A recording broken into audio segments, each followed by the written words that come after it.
El Evangelio de hoy está tomado de San Marcos, capítulo 8, versículo 1 al 10. En aquellos días vio Jesús que lo seguía mucha gente y no tenían qué comer. Entonces llamó a sus discípulos y les dijo: Me da lástima esta gente, ya llevan 3 días conmigo y no tienen qué comer. Si los mando a sus casas en ayunas, se van a desmayar en el camino. Además, algunos han venido de lejos. Sus discípulos le respondieron: ¿Y dónde se puede conseguir pan aquí en despoblado para que coma esta gente? Él les preguntó: ¿Cuántos panes tienen? Ellos le contestaron: 7. Jesús mandó a la gente que se sentara en el suelo. Tomó los 7 panes, pronunció la acción de gracias, los partió y se los fue dando a sus discípulos para que los distribuyeran. Y ellos los fueron distribuyendo entre la gente. Tenían además unos cuantos pescados. Jesús los bendijo también y mandó que los distribuyeran.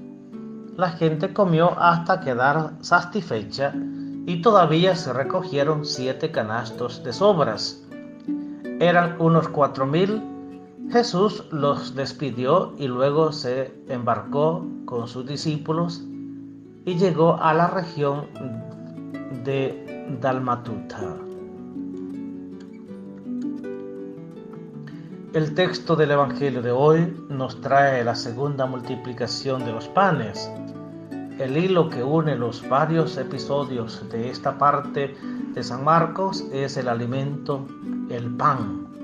Después del banquete de la muerte, pronunciada en el capítulo 6, versículos del 17 al 29, viene el banquete de la vida, pronunciado en Marcos 6, los versículos 30 al 44. Durante la travesía del lago, los discípulos tienen miedo porque no entendieron nada de la multiplicación del pan en el desierto, que nos dice Marcos 6, 51-53. Enseguida Jesús declara puros todos los alimentos. En la conversación de Jesús con la mujer cananea, los paganos van a comer las migajas que caen de la mesa de los hijos. Y aquí en el Evangelio de hoy, San Marcos relata la segunda multiplicación del pan. Veamos primero la situación de la gente y la reacción de Jesús. La multitud que se reúne alrededor de Jesús en el desierto estaba sin comer. Jesús llama a los discípulos y les pone la situación, les pone el problema. Siento compasión de esta gente porque hace ya 3 días que permanecen conmigo y no tienen que comer.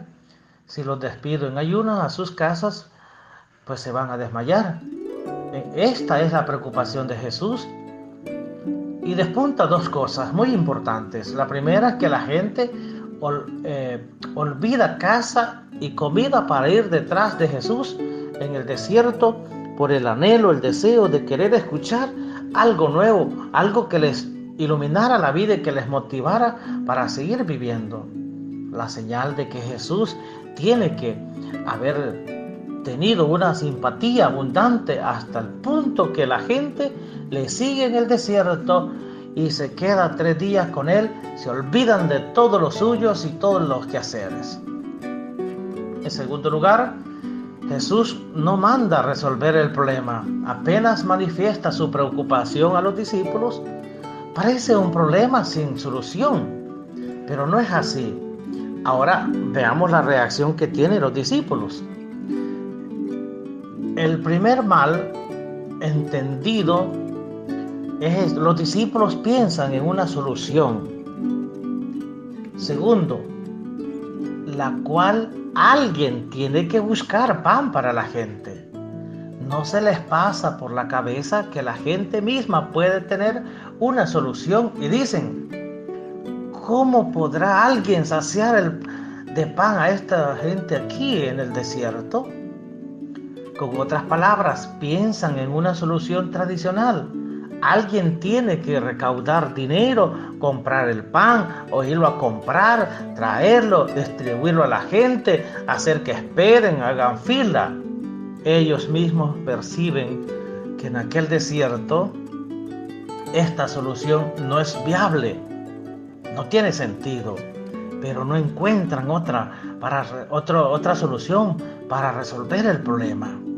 Es decir, si Jesús insiste en no mandar a la gente de vuelta a la casa, no habrá otra solución para el hombre y para saciar el hambre de toda aquella muchedumbre. Ahora que hemos visto cuál es la reacción de los discípulos, veamos cuál es la reacción que tiene Jesús ante esta situación, ante esta problemática. ¿Cuál es la solución que Él va a dar? Primero pregunta, ¿cuántos panes tienen? 7 responden. Enseguida manda que la gente se siente. Después, tomando los 7 panes y dando gracias, los partió, iba dándose a los discípulos para que los discípulos a la vez se los fuera sirviendo a la gente poco a poco, para que todos, o para que alcanzara para todos. Y de repente por ahí aparece también que habían unos cuantos pescados, y hizo lo mismo, los bendijo y los fue multiplicando. Como en la primera multiplicación, la forma en la que Marcos describe la actitud de Jesús recuerda la Eucaristía, este gran banquete que se parte el pan y todos comemos hasta saciarnos del banquete del cuerpo de Cristo. El mensaje es este: la participación en la Eucaristía tiene que llevarnos a dar y a compartir con los que no tienen pan. Y veamos cuál es el resultado de esto. Todos comieron, quedaron saciados, hasta sobró. Solución inesperada de aquel gran problema. Una solución inesperada nacida desde dentro del pueblo, desde lo poco que habían traído. En la primera multiplicación sobraron 12 canastos o 12 cestos. Aquí sobran 7. En la primera habían 5,000 personas, aquí habían 4,000. En la primera multiplicación había 5 panes y 2 peces, hacen 7 elementos o números. Aquí 7 panes y algunos peces. Estos son los elementos que encontramos en el Evangelio. ¿Cuál es el peligro que encontramos aquí? ¿Qué es lo que predomina? Veamos, los discípulos pensaban de una manera, Jesús piensa de otra. En la manera de pensar de los discípulos está la cuestión ideológica dominante, la manera común de pensar de las personas. Lo más fácil, buscar una solución material. Jesús piensa de forma diferente. Los discípulos piensan, uno solo es el que tiene que moverse, el que está ahí, el que está al frente. No, Jesús no piensa así. Jesús piensa de forma diferente. La solución va a salir entre la gente. No es porque una persona va con Jesús y vive en comunidad que ya es santa y renovada. No, en medio de los discípulos cada vez de nuevo se infiltraba la mentalidad antigua, ya que el fermento de Herodes y de los fariseos estaba presente. Esto es la ideología dominante.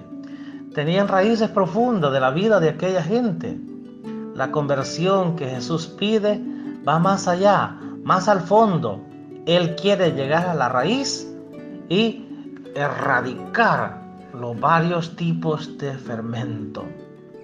El fermento de la comunidad encerrada en sí misma, sin apertura. Hermanos, hay que dar apertura. ¿Cuántas personas se encierran en sí mismas y que solo nuestro grupito haciendo pequeños guetos y nada más, nosotros somos los únicos? A veces a mí hay términos que no me simpatizan mucho, porque antes se decía, vamos a tener reunión los renovados, los que hemos hecho el retiro, nada más, los convertidos. Y esos términos no. O sea, siento muy, muy, muy feo, muy feo. Tenemos nosotros que dar apertura. Jesús da apertura a los demás. Tenemos que entonces que ese fermento de la comunidad encerrada en sí misma tiene que abrirse. También el fermento del grupo que se considera superior a los otros. Hay gente que se cree que es más que otro. Jesús responde, ¿no sabéis con qué espíritu estáis siendo animados? Dice en San Lucas 9:55.